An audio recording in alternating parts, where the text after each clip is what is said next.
여러분,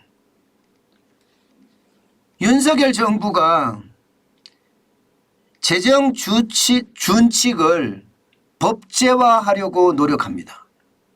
아마 법제화 다음 달에 발표를 하고요. 정기국회 때 국회를 통과시키겠다. 이런 생각을 가지고 지금 매진하고 있습니다. 그 내용을 보면 말입니다. 이겁니다. GDP 대비 관리재정 수지 적자 비율을 마이너스 3% 정도로 잡겠다 이렇게 말입니다. 마이너스 3%면 여러분 기억나시죠? 박근혜 대통령 때도 그랬고요.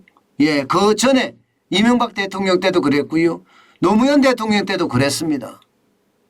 그런데 문재인 정부 들어와서 돈 뿌리게 하는 바람에 저는 이 생각만 하면요. 예. 가슴이 막 울컥울컥 합니다. 왜냐고요? 마구마구 돈을 뿌려서 나라 재정을 완전히 파탄냈잖아요. 그러니 이게 말입니다. 얼마나 심각했는지 참 최악이다. 그렇게까지 제가 이야기를 했습니다. 그런데 이번에 만약에 법제화가 되면 법제화가 되면 마이너스 3% 적자 비율을 유지하겠다. 이렇게 법제화가 되면 제2 문재인 대통령은 없습니다. 법으로 이제 할 거니까 법으로. 물론 위기 시기 때는 이게 바꿀 수는 있어요. 위기 시기 때 바꿀 수 있다고 하더라도요. 법제화라는 이야기는요. 대통령 마음대로 마구마구 뿌릴 수는 없다는 이야기예요. 여러분 이거 한번 보세요. 문재인 대통령 때 얼마를 뿌렸는지. 관리재정 수지로 보는 겁니다.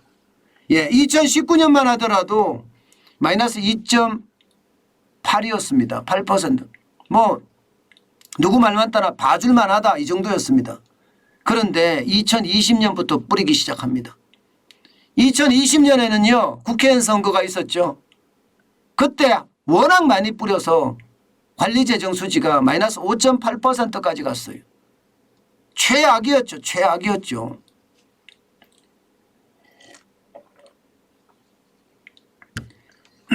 2021년에는요. 마이너스 4.4%까지 갔고요. 2022년 올해도 말입니다. 여러분 죄송합니다.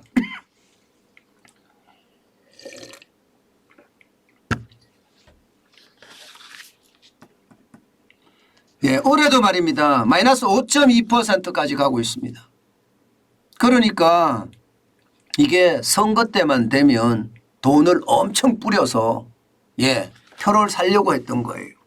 2020년 총선, 2021년 재보궐선거, 2022년 대통령 선거, 지방선거 같이 있었죠. 저는 이게 진짜 대한민국을 하나도 생각 안 했다는 거예요. 대한민국 국민의 입장에서도 하나도 생각 안 했다는 거예요. 오로지 말입니다. 이념과 권력을 따라갔다는 뜻밖에 안 됩니다. 대한민국이 이념으로 뭉쳐서 될까요? 이게 권력만 이게 계속해서 확장시키는 것만 하면 될까요? 그럼 나라 망하는 거죠. 얼마나 많이 뿌렸는지 여러분 보이시죠? 이걸 보면 아마 어느 누구도 말입니다. 야, 진짜 나라 경제 망쳤구나. 그런 생각을 할 수밖에 없습니다.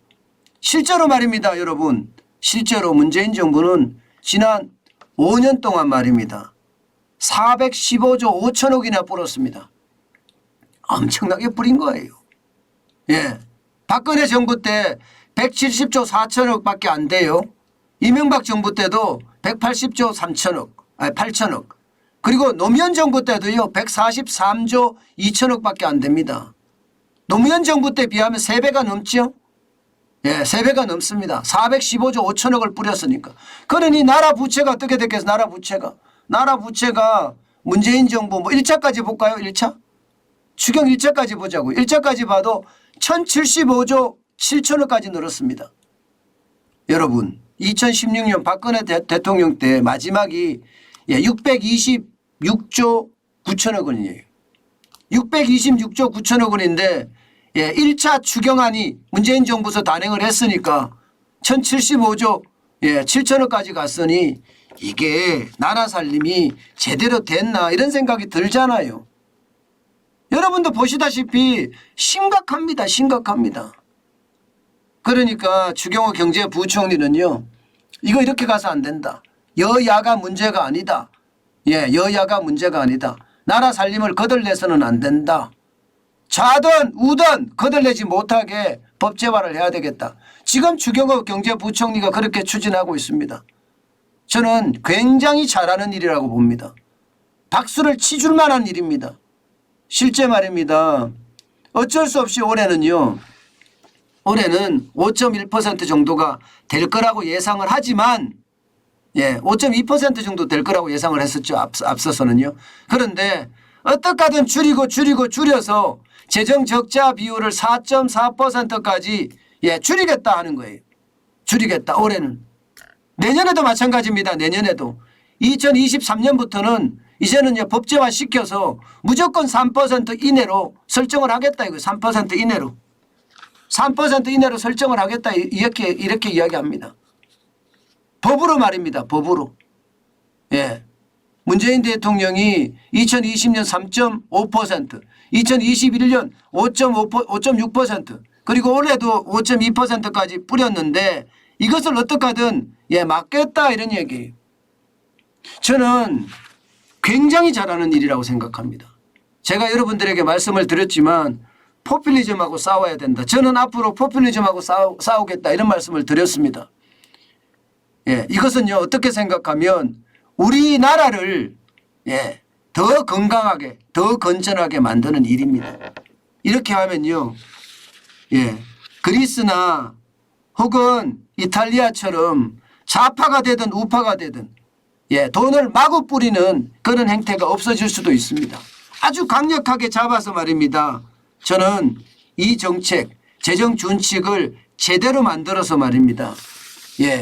우리가 우리 후손들에게 창피하지 않은 일을 반드시 마련해야 된다고 저는 생각을 합니다.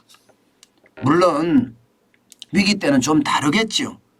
위기 때는. 위기의 규모를 어떻게 설정하느냐에 따라 좀 다르겠지만 뭐 경기 침체가 일어난다든가 대량 실업이 일어난다든가 남북관계의 변화가 있어요. 통일까지 간다든가 뭐 경제 협력을 해야 된다든가 뭐 이런 중대한 변화가 있을 때는 뭐 상황에 따라서 다르게 할 수도 있겠죠.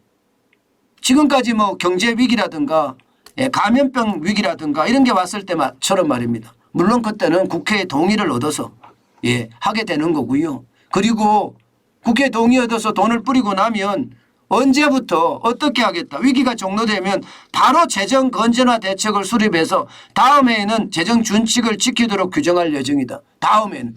올해 위기가 와서 올해 좀 더 많이 뿌렸어요. 그러면 내년에 가서는 다시 뭐 계속 못 뿌리는 거예요.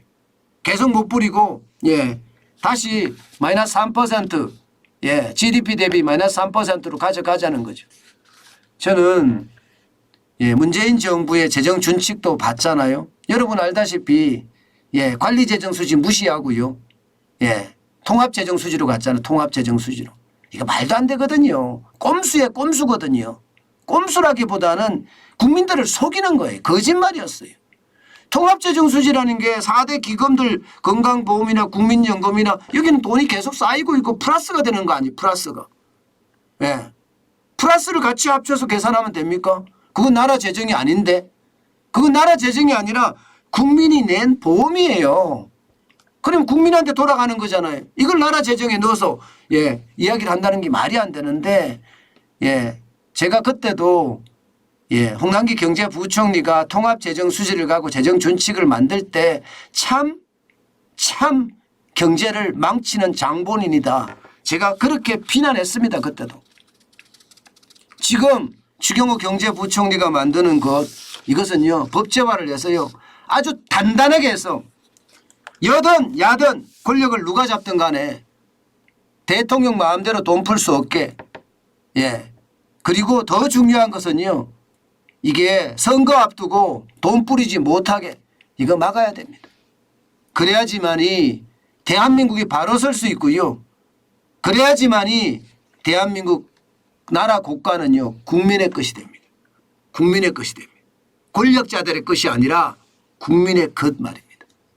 굉장히 중요합니다. 예. 제가 재정 준칙에 대한 이야기는 아마 여러 번에 걸쳐서 말씀을 드렸습니다. 지금은 그 어느 때보다 재정 준칙이 제대로 만들어져서 그것도 뭐 2025년에 적용한다는 홍남기 경제부총리의 그런 말도 안 되는 재정 준칙 말고요. 추경호 경제부총리가 내년부터 적용하겠다 이렇게 이야기하는 아주 단단한 정책 저는 필요하다고 생각합니다. 아마 그렇게 하면요. 추경호 경제부총리는 역사에 남을 거예요. 예, 재정 준칙을 만든 경제부총리라고 말입니다. 저는 그게 굉장히 필요하다고 생각을 하거든요.